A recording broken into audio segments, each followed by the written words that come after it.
Quinta-feira, dia 10 de outubro, começa mais um Agrodebate. E aí, qual vai ser o assunto de hoje? A gente vai discutir, debater sobre um assunto que, às vezes, muita gente não sabe, nem eu, para ser bem a verdade, entendo muito bem, tive que fazer algumas pesquisas para entender melhor. Esse assunto está super em alta agora nesse momento, já que a Assembleia Legislativa do Estado de Mato Grosso, né, os nossos deputados estaduais, eles votaram e aprovaram em segunda votação ontem um projeto de lei que impede empresas signatárias das moratórias da soja e da carne acessarem incentivos que venham do governo do estado de Mato Grosso. Mas afinal, o que é a moratória da soja e o que esse projeto de lei que foi aprovado em segunda votação na Assembleia Legislativa representa para a pecuária, para a agricultura? Esse é o assunto de hoje. Vamos entender um pouquinho melhor sobre a moratória da soja? Eu te convido. Vamos debater o agronegócio.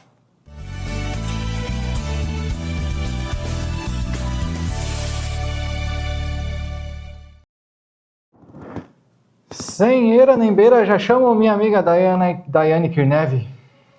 Daiane, moratória da soja. Essa é uma palavra, moratória. Ninguém está acostumado a ouvir essa palavra. De repente, dentro do agronegócio aparece isso. Vamos tentar explicar, aliás, você vai nos ajudar a explicar o que é a moratória da soja. Seja bem-vinda, minha amiga. Boa noite, Jossan. Boa noite a todos os telespectadores. Vamos falar de um assunto chato, né? Esse assunto tem tirado o sono dos produtores muito mais do que a chuva, que hoje vai chover também. Vamos falar de uma coisa boa para amenizar o assunto, que é meio pesado. Jossan, a moratória da soja está em alta, está em pauta, porque é algo que está rotineiramente atrapalhando ali o produtor. Quando não atrapalha na venda da soja, atrapalha no financiamento, atrapalha em outras questões. Então, é um assunto que tem sido discutido, o governador tem se posicionado contra essa moratória, e ontem foi votado, Jossan, uma lei falando sobre esse caso, né, sobre a moratória. Mas hoje, antes de começar a falar da moratória, eu queria perguntar um negócio para você. Ai. Jossan, a gente está falando aqui de agronegócio. Nessa semana, segunda ou terça-feira, você perguntou para a gente que dia que era. Era o dia do algodão. Olha, você me pegou de calça curta, literalmente. Aí hoje eu tenho uma pergunta para você. Vamos lá. Você sabe quantos metros quadrados tem 1 hectare de terra? Nossa! Que pergunta! Agora você que me pegou aí, hein? Quantos metros quadrados tem 1 hectare? Isso. Ai, Daiane, eu não faço ideia. Mas eu vou ter que chutar, né? É interessante falar. Pode chutar. Se você quiser responder depois, eu tenho mais uma pergunta. Nossa, mas hoje veio cheia das perguntas para mim. Quantos metros quadrados tem 1 hectare? Não vale pesquisar. Não, mentira, eu não vou pesquisar, não. Mas eu vou chutar, porque eu acho que eu já pesquisei isso uma vez. Mas eu chutaria em torno de... Não. 1.500 metros quadados. Não, é bem mais. Ixi, Maria, então tô feio. A outra pergunta é... Quantos quilos tem uma arroba do gado? Essa eu já vi e a minha super memória de formiga não vai me ajudar. Mas uma arroba de gado, 850 quilos. Não, Ju. É muito, né? 200 e pouco? 300 e pouco? Não, é bem menos. Eu vou falar da arroba, do hectare ainda não. Quer deixar para o final? Deixa o telespectador curioso sem pesquisar também, né? que você acha? Isso aí. Será que todo mundo sabe ou não? Eu estava querendo pesquisar aqui, perguntar pro pessoal, mas eu acho que ninguém vai saber também. Então, vou Será, ter que Jô? segurar. Então vamos Opa. segurar. Ô Paulo, pergunta aí pro pessoal Eu aí vou começar a atrás. trazer perguntas. Ó, o Paulo está perguntando. Abre o microfone aqui dentro, Paulo. Que daí todo mundo vai ouvir o que ele está perguntando. Repete a pergunta. Daiane, fala aí de novo. Quantos quilos tem uma arroba? Quantos quilos tem um arroba de boi? Isso. Não vale pesquisar. João Vitor falou que tem 25. Quantos? Um arroba tem 25 quilos? João Vitor falou. Não, quase. Nossa, então Chegaram foi feio perto. demais. 17. Alguém falou Um pouco 17 menos. aqui. Quem Tá que falou aí, quente. Paulo? 17 porque eu. Mas você pesquisou? Não pode pesquisar. Não, ainda. Não pesquisou. Então tá. Ele errou. Vamos segurando aí essa informação e a gente vai tentando adivinhar. Mas não vale pesquisar não, viu? É só se souber mesmo. Mas me pegou também, hein, Daio? Eu vou começar a trazer perguntas pra gente ficar estudando mais. Ficar esperto, ficar esperto. E é legal falar dessa medida que é usada aqui no Mato Grosso, né? E alguns outros estados. Mas tem alguns estados, igual Goiânia e alguns outros, que usam outra medida. O Paraná, por exemplo, usa o alqueire. Goiás usa aquela medida paulista, né? Então, O alqueire não assim, tem a essa é ver uma com medida. hectare? Não é tanto. Alqueire não é tantos hectares? Ou não tem? Isso. Um alqueire é 2,3 hectares. O alqueire é maior. Mas daí às vezes usa só a medida de um ali, né? Aí é o negócio de adaptar os números. Isso. Mas me pegou. Vamos ver no final do programa, então você fala as respostas corretas. Tá bom, Jô. Daia, vamos lá. Moratória da soja. Eu acho que eu nunca tinha ouvido essa palavra no que não seja dentro do agronegócio. Eu fiz até uma pesquisa. Moratória é a dilação do prazo de quitação de uma dívida concedida pelo credor ao devedor para que esse possa cumprir a obrigação além do dia do vencimento.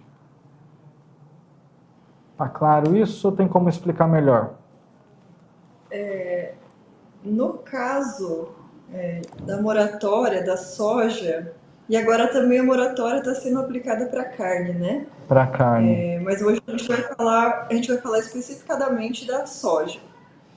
Existem algumas ONGs, Jossan, grupos, em especial o Greenpeace, fazia denúncias, né?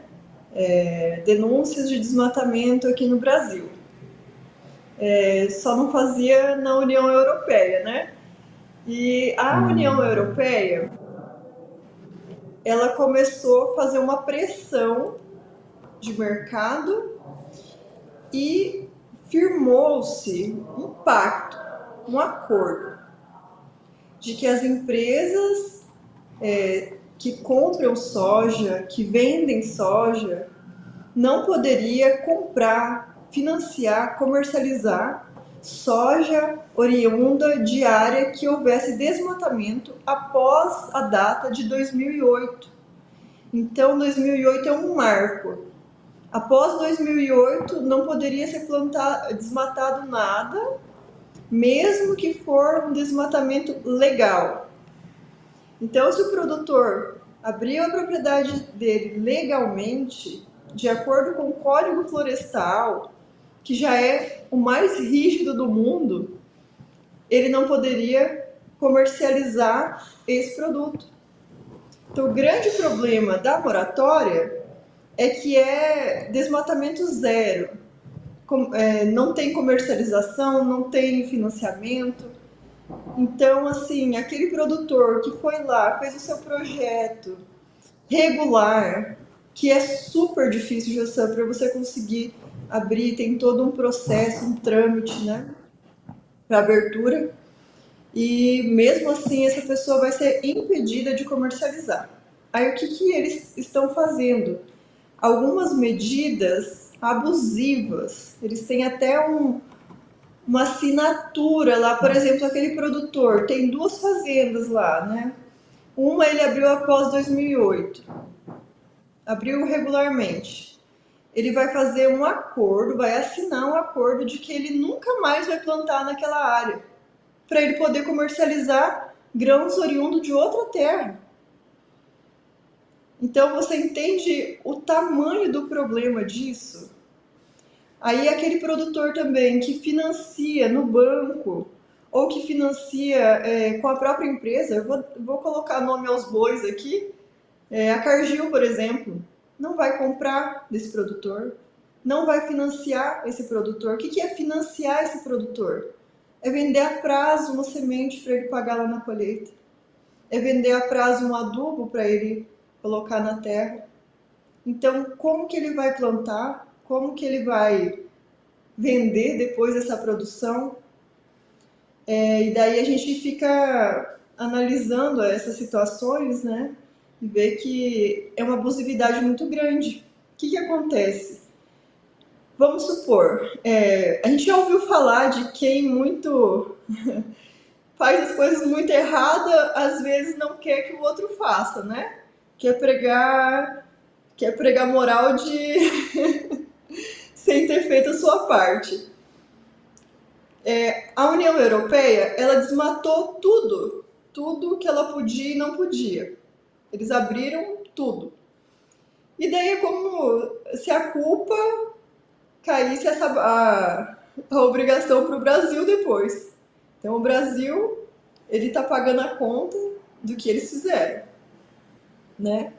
Então a gente vê que assim é uma pressão por parte da União Europeia, principalmente, né? A Biov aqui do Brasil faz parte, e o presidente da Biov continua defendendo ainda a moratória. E a gente vê que são assuntos assim que são infundados e mesmo assim prosperaram aqui no Brasil. Então não faz o menor sentido, né?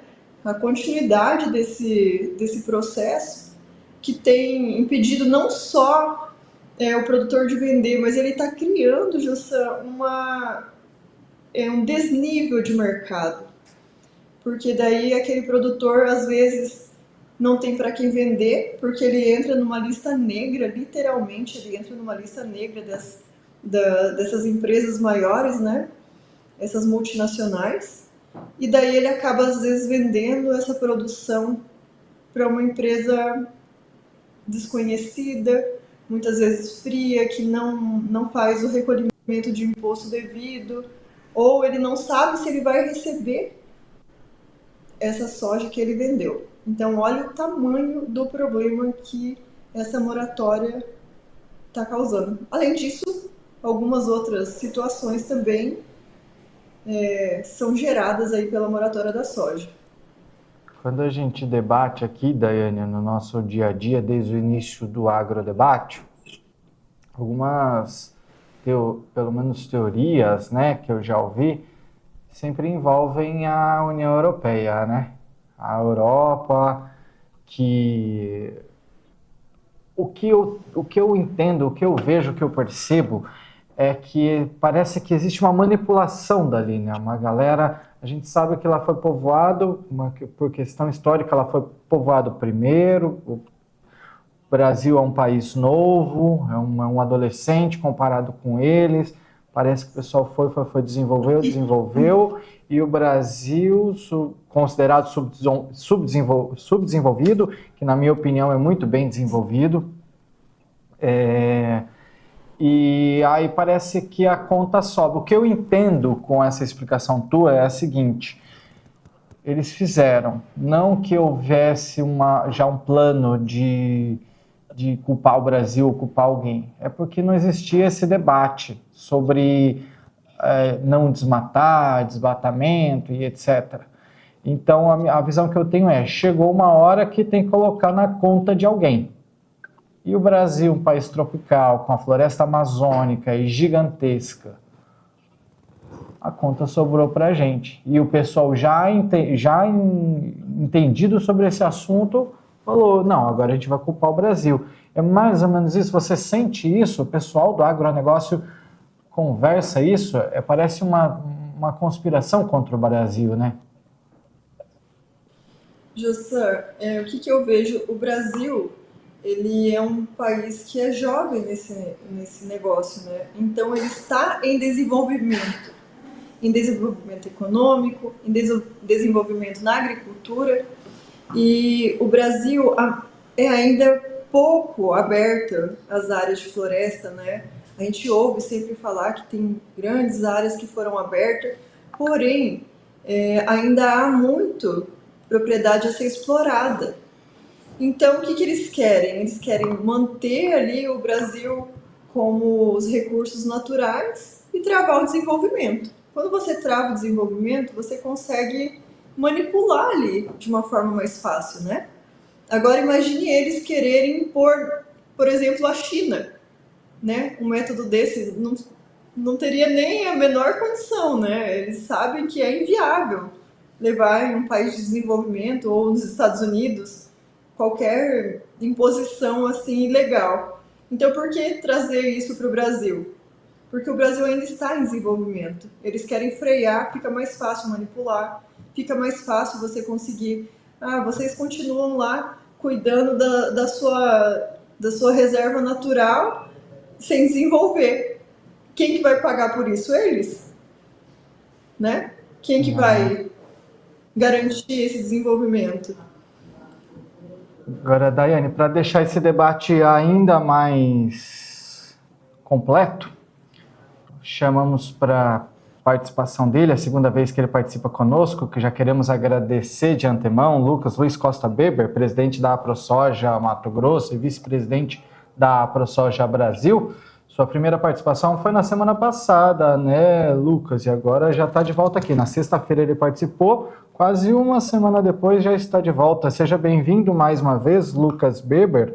E o assunto de hoje é a moratória da soja, que a AproSoja comemorou a decisão, né, a votação da Assembleia Legislativa ontem no plenário, que votou em segunda votação e aprovou o projeto de lei do deputado estadual Gilberto Catani, que impede empresas signatárias das moratórias da soja e da carne acessarem incentivos, né, que vem do governo do estado de Mato Grosso.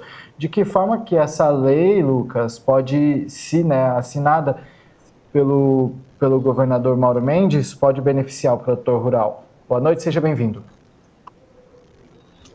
Boa noite mais uma vez, obrigado pela oportunidade mais uma vez de poder conversar, passar um pouco, né, da atualização sobre essa lei que foi aprovada. Sem dúvida nenhuma, né, outro dia eu falei bastante sobre a lei antidesmatamento da União Europeia, né, que restringe a compra pela Europa de áreas desmatadas, mesmo que legalmente a partir de 2020, e a moratória da soja tem algumas características parecidas, porém não pode ser confundida. Ela é um acordo, né, entre particulares,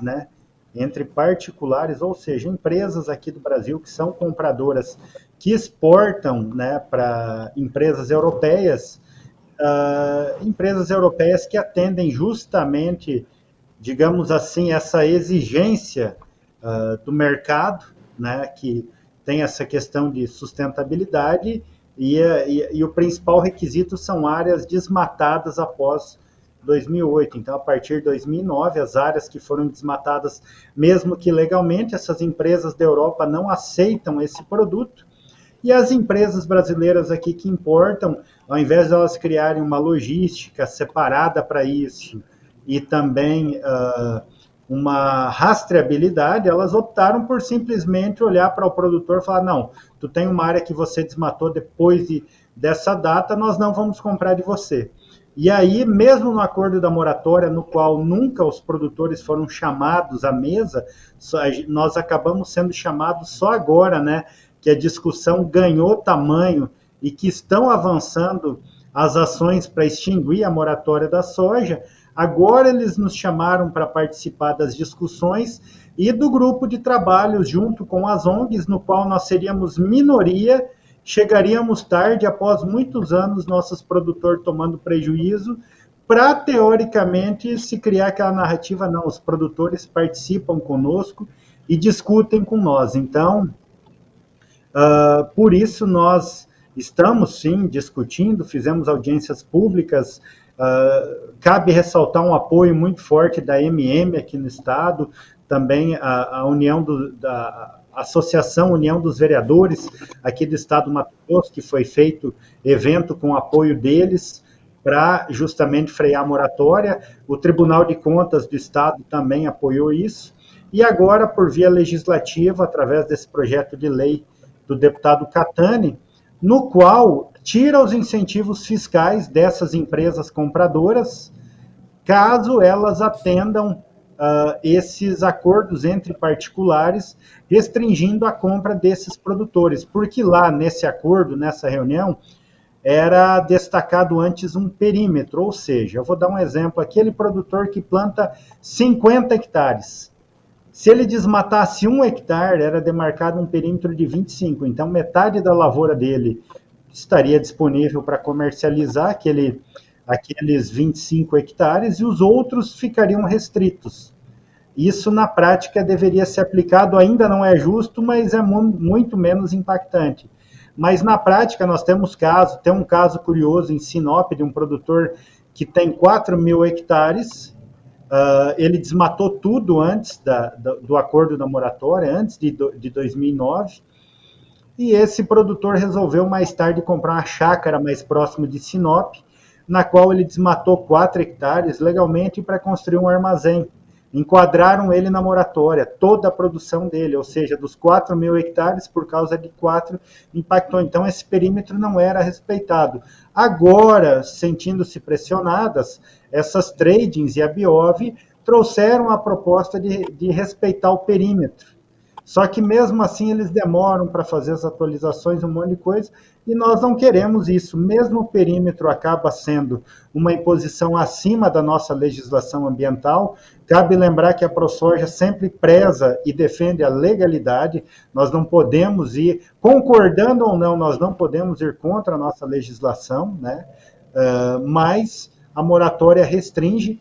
Então, voltando para a lei do deputado Catani, essa nova lei agora, ela faz com que essas empresas que respeitarem esses acordos entre particulares, restringindo toda a compra do produtor, elas perdem os incentivos fiscais, ou seja, foram colocados mais critérios para se conceder incentivos fiscais. Temos que considerar que os incentivos fiscais, eles não são dados por dar, eles são justamente para ajudar a diminuir as desigualdades sociais, gerar emprego e, acima de tudo, promover o desenvolvimento regional.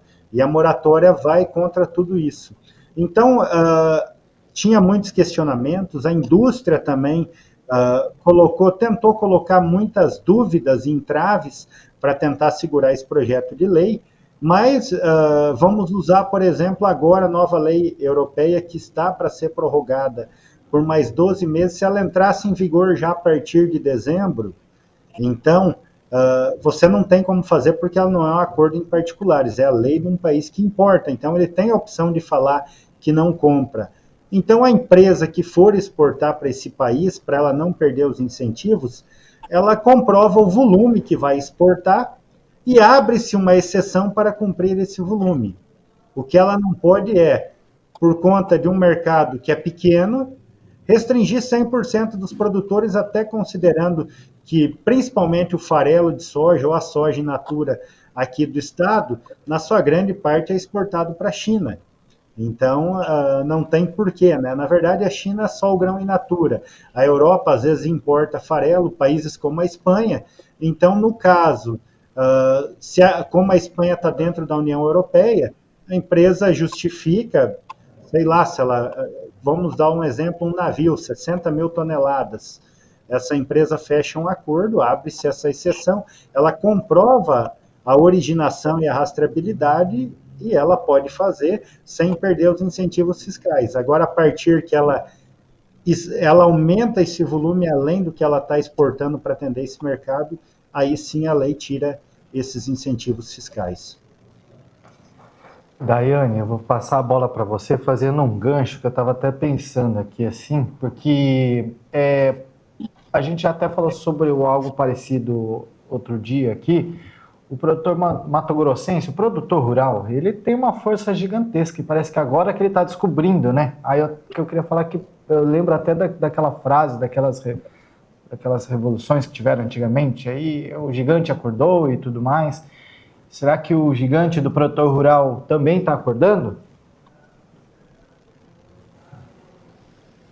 Jussan, eu não sei se ele está acordando ou se ele foi acordado. Essa é a verdade. Porque a necessidade fez com que a união fosse necessária e a busca também. Porque se não tivesse, muitas vezes, impedindo essa negociação ou atrapalhando, pode ser que até ficasse ali mais um pouco, né? Mas a questão é que está muito forte, latente, diretamente no negócio. Então, não sei se é que está acordando ou é uma necessidade, né? Porque a Europa tem vindo com toda a força para cima dos produtores, né? Exigindo algo que eles não fazem. E eles têm encontrado signatários aqui no Brasil, isso que é pior, né? Inclusive, Lucas, eu assisti no debate de vocês que o presidente da Biob ainda fica insistindo que se retira os incentivos fiscais, se retirasse a moratória, ficaria pior, porque daí eles não comercializariam mais. O que você acha desse posicionamento ainda contrário, apesar de todos os esclarecimentos, de toda a legalidade, da ilegalidade da moratória, eles ainda insistem em continuar, em manter um acordo ilegal desses? Boa pergunta, Daiane. O que a gente tem que considerar é que lá atrás, quando se fez esse acordo, sim, nós não tínhamos um código florestal que nós temos hoje, né, que foi criado em 2012, que é a legislação mais moderna e mais restritiva do mundo. A partir daí, você já teria a justificativa para não se ter mais a moratória. Mas daí também, vamos dizer, o mercado de lá não quer saber, ele está exigindo. Eu pergunto que trabalho a Biov e essas tradings fizeram para promover a sustentabilidade, né? Outro dia eu falei aqui sobre o projeto Guardião das Águas, falei de como preserva, o plantio direto. Eu nunca vi nenhuma campanha dessa lá na Europa. Inclusive, eles podiam abrir mais mercado divulgando isso daí. O que nós sabemos na prática é que a moratória, essas empresas vendem essa pegada de sustentabilidade, que eles estão contribuindo para que não haja desmatamento no Brasil, mas eles esquecem justamente de propagar as boas práticas. E eles se beneficiam lá fora. Eles captam dinheiro a recursos, juros, digamos, bem mais baratos, né? As taxas de juros europeias são bem mais baixas que aqui, nossa, na maioria desses anos em que decorreu a moratória da soja, empresta nesses juros altos que a agricultura brasileira paga. Né? E também, na hora de vender o produto, eles ganham um plus a mais por estar, sei lá, atingindo as metas lá do McDonald's da Europa e outras empresas, digamos assim, ganham um plus, mas eu nunca vi isso vir de volta para o produtor. Né? Ninguém fala, essa soja sua nós vendemos para a Europa e como nós atendemos as exigências de sustentabilidade, nós vamos pagar um plus do que é a soja que nós estamos mandando para a China. Ou seja, as empresas venderam sustentabilidade às custas do produtor, tirando o direito do uso à propriedade, né? E temos que lembrar que eles alegam livre mercado, né? É difícil falar livre mercado quando mais de 90% desse mercado comprador são empresas afiliadas da Biov e a NEC. Então, não existe esse livre mercado. Então, eles podiam sim atender essas exigências, criando desde lá atrás essa rastreabilidade, que até seria um piloto agora para atender essa lei antidesmatamento europeia também. Mas eles nunca criaram, eles simplesmente restringiram o produtor, e agora como você falou, não sei nem se o gigante acordou, porque há anos eu tenho que defender, né, quem passou atrás, nós não fazemos trabalho sozinho. São 3 gestões da ProSoja, eu sou a terceira, que vem batendo muito forte nesse assunto, né? E agora parece que o gigante começou a ser ouvido, né? O gigante estava esperneando, estava gritando e não era ouvido. E graças a Deus, parte dos nossos parlamentares, seja a nível federal, estadual, começaram a ouvir, e outros setores, e também levamos para a esfera para demonstramos que esse impacto não é só no bolso do produtor, né? É muito fácil, a gente fala em agro, mas a gente esquece dos benefícios da agricultura para a população. Eu falei semana passada, e acho que vale a pena lembrar, Mato Grosso e Minas Gerais foram os estados que o PIB mais cresceu durante a pandemia. Aliás, foram os únicos estados que cresceu enquanto os outros caíam. Nos últimos 3 anos, Mato Grosso tem sido o estado que tem o maior crescimento no PIB e o que tem dado os maiores saltos também na melhora do índice de desenvolvimento humano. Um estado que é totalmente agrícola, que tem indústria, mas de forma muito tímida quando a gente olha para o Sudeste e Sul, mas essa indústria também totalmente vinculada ao agro, ou seja, o que é forte aqui é a agroindústria. Então, esse impacto não é só no produtor, é na sociedade e principalmente municípios. Nós falamos, né, Daiane, como eu desmato para plantar soja, mas tem áreas que desmataram e foi para a pecuária após 2009 também. E agora viabilizou, o asfalto chegou lá, ligamos a Miritituba, viabilizou para a produção de soja nessa região. Aí o produtor não pode migrar da pecuária, que nós, né, não desmerecendo a pecuária, ela tem um papel importante, foi a expansão, mas a agricultura veio atrás da pecuária e foi um outro salto que Mato Grosso deu em níveis econômicos, né, e não é à toa que esse estado se desenvolveu, beneficiando quem investiu e acreditou, principalmente sulistas, né, pessoas do Sudeste, e hoje também vem pessoas do Brasil inteiro, principalmente do Nordeste, que é uma região que enfrenta dificuldades sociais, de emprego, estão vindo para cá também e formando famílias, tendo uma vida mais digna, graças a um estado como esse. Iniciativas como a moratória nada mais fazem do que inibir esse tipo de desenvolvimento social e econômico. É bem interessante também, Lu, uma fala sua, de que o produtor rural que cai nessa lista negra, ele acaba tendo que vender o produto de uma forma, às vezes, muito insegura. E também uma outra situação que eu ia te perguntar é sobre o desequilíbrio de mercado que a moratória tem causado. Haja vista, se eu não me engano, o número foi de uma pesquisa, né? 6.000 propriedades estão nessa lista negra da moratória. É isso mesmo, Lucas? Eu não estou agora com os números aqui, Daiane, mas são muitas propriedades. Nós temos que lembrar, eu falei também outro dia, acho que vale lembrar, Mato Grosso, de 2018 para cá, nós aumentamos 3 milhões de hectares, então de 9,6, agora esse ano está previsto 12,7 milhões para a produção de soja. E praticamente o milho veio acompanhando, metade dessa área é a segunda safra de milho. E de desmate legal, desde 2009 para cá, 250 mil hectares. E a gente sabe que quem é ilegal está embargado, está ferrado, digamos assim, né?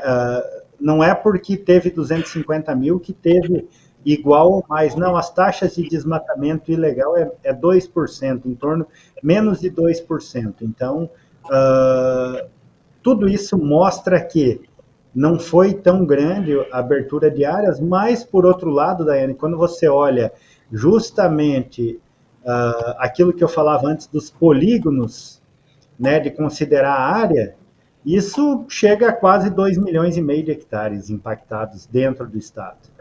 E, para você ter noção, tinha empresa que de grupos familiares, que a família tinha, por exemplo, um irmão tinha uma propriedade num município e o outro num raio menor que 150 quilômetros, eles não compravam de nenhum dos dois, alegando que podia estar levando de uma fazenda para outra produção. Então, o impacto é muito maior que os 250 mil hectares, é mais de 10 vezes maior, entendeu, Daiane? Então, é uma tremenda injustiça. Lucas, antes você falava dos municípios do agronegócio que desenvolveram, e eu lembrei que há um tempo atrás eu tinha lido um artigo, algo assim, sobre o desenvolvimento dessas cidades, e eu fiz até uma pesquisa aqui agora e eu achei uma matéria do governo do estado, de Mato Grosso, do ano passado, que mostra que os 10 municípios que mais cresceram em população entre 2010 e 2022 têm como base econômica o agronegócio. Os dados preliminares do censo de 2022 apontam um crescimento de até 60% no número de habitantes. O município de Itanhangá é citado por aqui, Lucas Rio Verde, Nova Mutum, Sinop, que são municípios que têm como base econômica o agronegócio, ou seja, a gente sabe a força do agro, né? Mas o que eu queria te perguntar é sobre, você já explicou agora há pouco sobre a moratória da soja, mas a dúvida que fica é a seguinte, pelo menos para mim, a gente vê essas campanhas e preservar e etc. E agora descobrindo todas essas informações que parece que estavam debaixo do pano, né? A gente começa a entender que, na verdade, a União Europeia, o assunto com ela é bem mais embaixo, né? Mais ou menos isso. Parece que existe uma máfia. O que você pensa sobre isso? Na verdade, eu vou falar de uma certa forma que eu admiro a União Europeia. Por quê? Porque eles são protecionistas, nacionalistas, né? Cada um dos seus países, tanto a União Europeia Unida quanto os seus países, ou seja, eles levam a todas as consequências para defender os mercados e os produtos deles.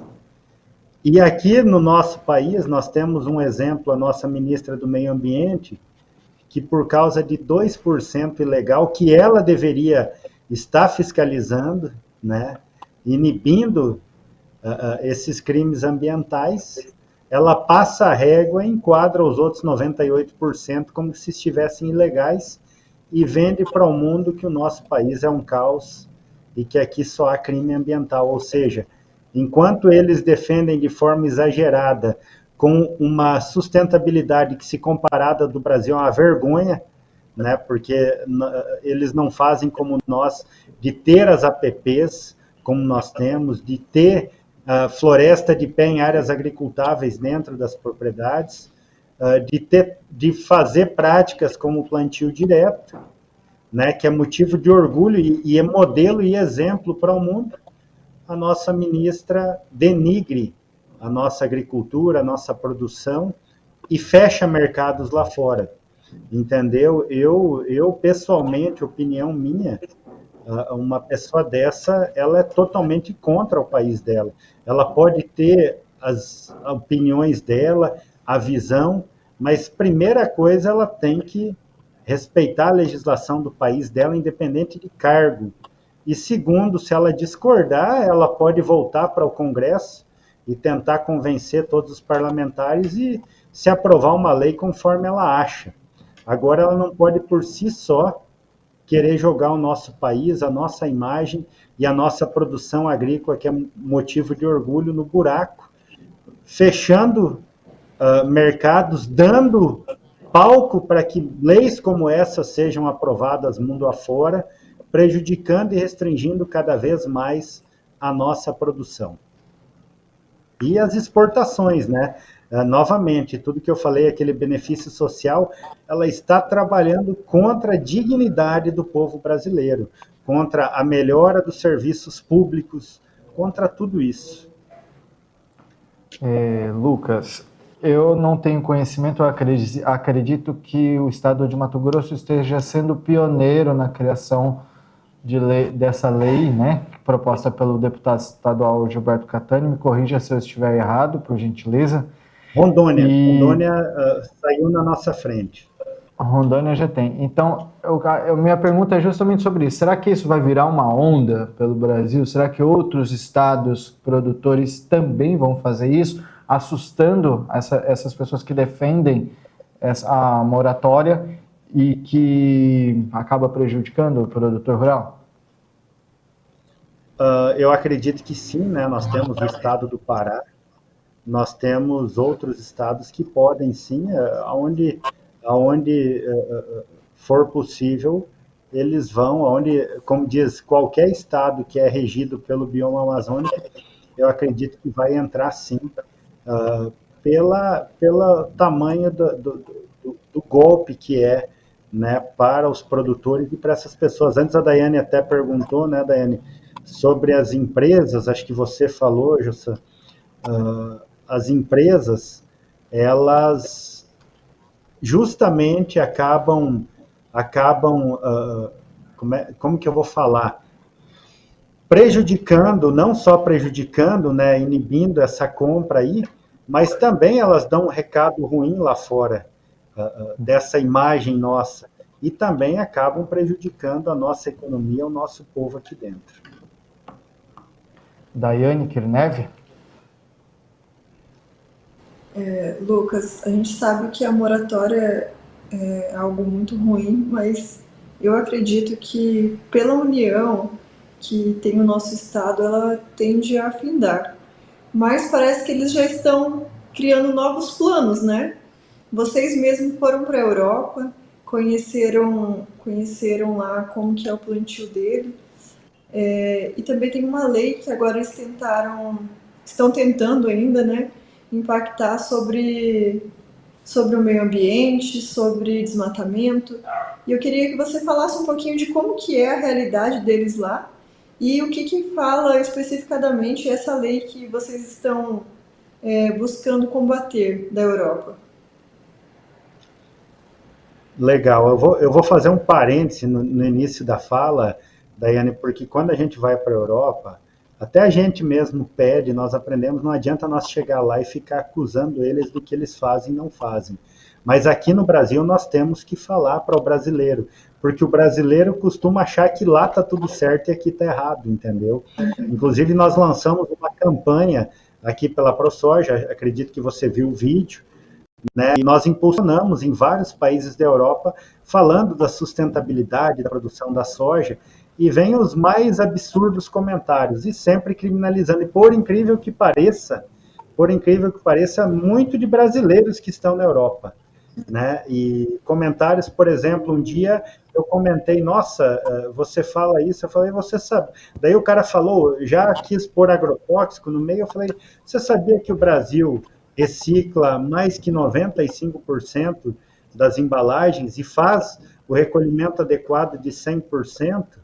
Aí ele falou, não faz mais do que obrigação. Mas eu pergunto, ele sabe quanto que a Europa faz, quanto que os Estados Unidos, que é o nosso maior concorrente, que eles preferem comprar soja dos Estados Unidos do que comprar nossa, entendeu? Porque eles sabem que os Estados Unidos têm pouca oportunidade de expansão de área, e nós temos, novamente eu falo, é barreira comercial. Lá na frente, quando faltar alimento, tiver inflação, quebra de colheita, os primeiros países que eles vão priorizar os Estados Unidos, entendeu? E justamente aí eu pergunto, quanto me recicla os Estados Unidos? Menos de 10% recicla, que é o nosso maior concorrente, mas eles preferem comprar. A Europa também, eles não chegam nem perto dos nossos números. Então é aquilo, o brasileiro aprendeu a falar mal do Brasil e esquece de olhar o que nós temos de bom. E quando nós fazemos alguma coisa de bom, eles falam que nós não fazemos mais do que a obrigação, enquanto eles aplaudem. Nós vemos os canais, os sistemas de hidrovias de lá, é coisa formidável, eles ligam rios de vários países, fazem canais artificiais para talhar, para encurtar caminho para as hidrovias, e é fantástico. mas às vezes interliga um rio de uma bacia diferente de outra. Você vai interferir no bioma. Você acha que eles estão ligando para isso? Entendeu? Eles estão pensando em lucro, em dinheiro e alimento barato. Todo mundo acha bonita a sustentabilidade, até que ela custa mais caro. Na hora que custa mais caro, ninguém quer pagar. Entendeu? Então é muito bonito falar que gosta, mas na hora de pagar, ninguém quer pagar. Lucas Luiz Costa Beber, presidente da ProSoja Mato Grosso, vice-presidente da ProSoja Brasil. A gente agradece mais uma vez a sua disponibilidade. Sei que conseguiu um tempinho aí na tua agenda para falar conosco mais uma vez. E a gente agradece muito mais uma participação sua aqui no Agrodebate, Lucas, e deixamos aí também espaço para outras participações. Daiane? Também quero agradecer ao Lucas, ele trouxe uma contribuição muito valiosa, explicou de forma bem abrangente, né? A gente consegue ver que muitas vezes o interesse em sustentabilidade é só uma desculpa, né? Para boicotar nosso comércio. E você trouxe isso de forma especial e fundamental para a gente. Lucas, muito obrigada pelas informações, pelos esclarecimentos. Obrigado, Daiane. Obrigado, Jossan. Deixe sempre as portas da ProSoja abertas. Dentro do possível, temos o prazer de atender, de conversar vocês e poder levar essas questões, né, pelo menos para a sociedade balançar a cabeça e o pessoal ir atrás, pesquisar. Como diz, eu não sou o dono da verdade, mas eu tenho que expor o nosso lado, o nosso ponto de vista, e hoje cabe a cada um buscar, né, se ater a fatos e números, que com certeza é assim que nós vamos começar a reverter essa imagem que criaram demonizando o nosso agro, que deveria ser visto como exemplo. Infelizmente, somos atacados aqui internamente por pessoas de ideologia, mas com grande poder de influência, distorcem esses fatos. Então, muito obrigado mais uma vez e sucesso a vocês. Obrigado, Lucas. Até uma próxima. Tudo de bom aí, viu? Tudo de bom para vocês também. Valeu. Daiane. Um bom papo, né? É sempre bom trazer informação e verdade é libertador, né, Jossan? Então, assim, a gente traz um fato desse, se a pessoa ainda não está convencida, ela pode pesquisar, né, e se informar mais sobre o assunto, porque é um assunto bem complexo e está diretamente ligado à nossa economia. Tá certo. Deixa eu chamar rapidinho aqui, a gente vai continuar falando sobre isso. Eu vou chamar um intervalo comercial bem rapidinho, daqui a pouco a gente continua, pode ser, Daia? Combinado. Fechou, a gente já volta, não sai daí não.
O Agrodebate está de volta. Obrigado a você que está conectado conosco através do canal 7.1 e também as nossas redes sociais, a TV Buritis.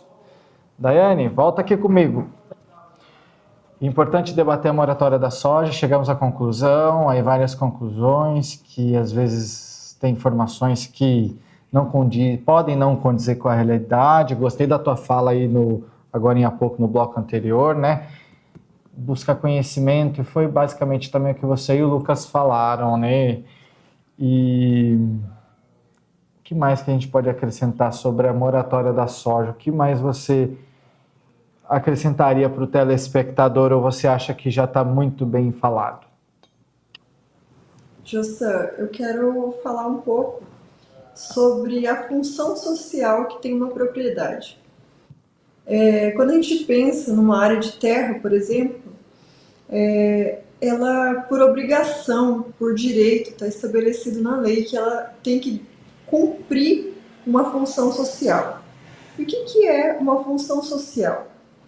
É exercer as atividades que são necessárias, produzir emprego, gerar impostos. Então, basicamente, a função social, por cima ali, a gente pode falar que é isso, né? Distribuição de renda, gerar economia, né? E então, existem algumas propriedades que ainda não foram abertas, são cidades novas, não tiveram ainda a possibilidade, e legalmente falando, elas têm uma possibilidade baixa, mas elas podem ser abertas, 20%, dependendo da região, um pouco mais. Essas áreas, essas propriedades rurais, se elas não forem, nem tiverem destinação social, elas podem ser desapropriadas. Então, olha só que contrassenso, né? Não é algo que fica chocando uma ideia com a outra. A lei fala que tem que cumprir a função social e estabelece que pode ser aberto um pedaço, 20% lá, se for, dependendo do bioma, se for floresta, Amazônia, né? E então, se eu tenho o dever de cumprir, de plantar ou de criar meu gado ali, naqueles 20%, senão eu posso perder minha propriedade. Mas aí eu não vou poder vender, eu não vou poder comercializar. Então, veja que a moratória, ela conflita com todas as questões sociais, questões legais. Então, ela é algo que vai ter que cair por terra mesmo, ela vai ter que ser eliminada, porque ela não faz sentido e ela é muito contrastante, né, com a legislação, com a função social, principalmente. Agora, Jassan, vamos falar de um assunto bom. Vamos falar sobre a pergunta que eu fiz no primeiro bloco. Eu esqueci até de dar um Google aqui, bem escondidinho aqui, ó. Essa informação eu vou passar para o telespectador. Quem já souber e quiser fazer algumas outras perguntas, pode mandar para mim no Instagram, né? Pode passar as informações para a gente trazer aqui no Agrodebate amanhã. O Instagram dela aparece aqui embaixo, aqui, ó. Tem como colocar aí, Paulo, o Instagram da Daiane, ele aparece mais aqui. Eu não vou conseguir mostrar. Mas se você mostrar... Aí, ó. Tá bem embaixo de você. Se você fizer assim, ó... Daiane, assim, deixa eu ver. Peraí. Aí, vem aí. O Instagram tá aí. A coordenação motora ótima, né? E aí, então, você fez duas perguntas. Sim. Uma foi do hectare e outra foi do arroba. Isso. O arroba chegaram perto, né? E eu falei os valores absurdos. Que vergonha. Você que falou, eu acho que você achou que o gado só tinha uma arroba. Mais ou menos isso.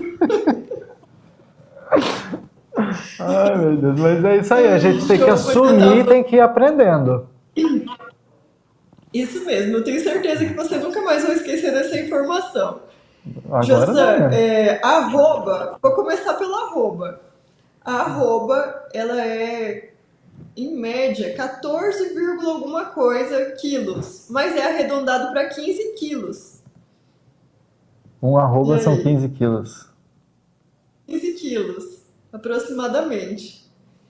E Eu falei um boi médio, 300, assim, eu acho, né? 150. 800,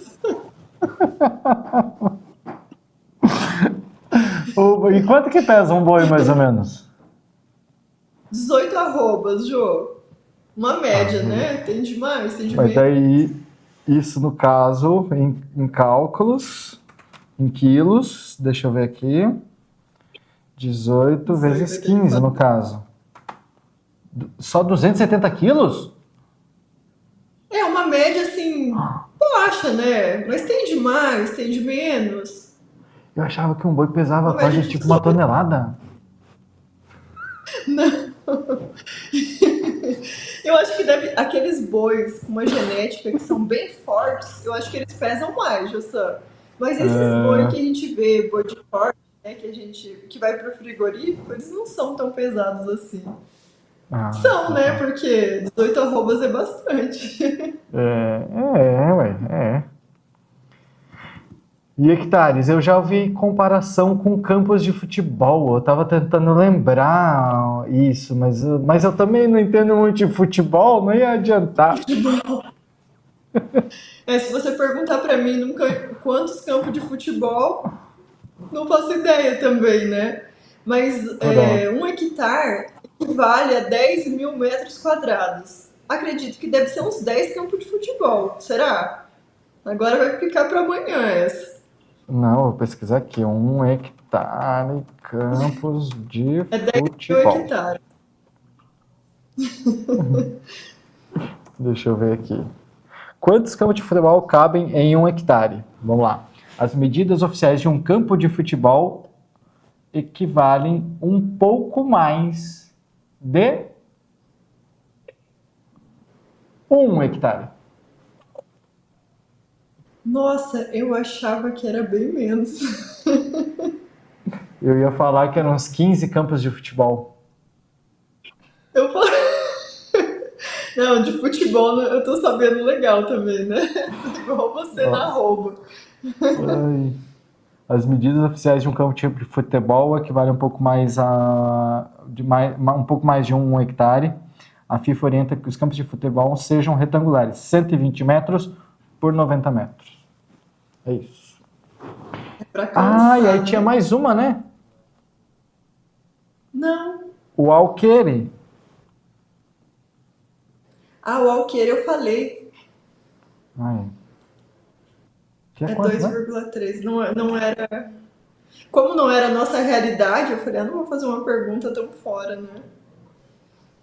Ficou marcada, hein, Mas Daiane? Sua pode. revanche. Minha amiga, vamos nos despedindo e amanhã voltamos? Vamos, Jossam, até amanhã com mais novidades aí no Agrodebate. Teremos uma convidada especialíssima, que inclusive eu sou seguidora dela, já acompanho o trabalho dela, é muito importante para o agronegócio. Fechou, então amanhã tamo junto. Boa noite para você, até amanhã. Boa noite, A até você, amanhã. Boa noite a todos. a você ligado na tela da TV Buritis, obrigado pela sua companhia. Você fica agora com o Jornal da Record, as informações do Brasil e do mundo. Boa noite, até amanhã.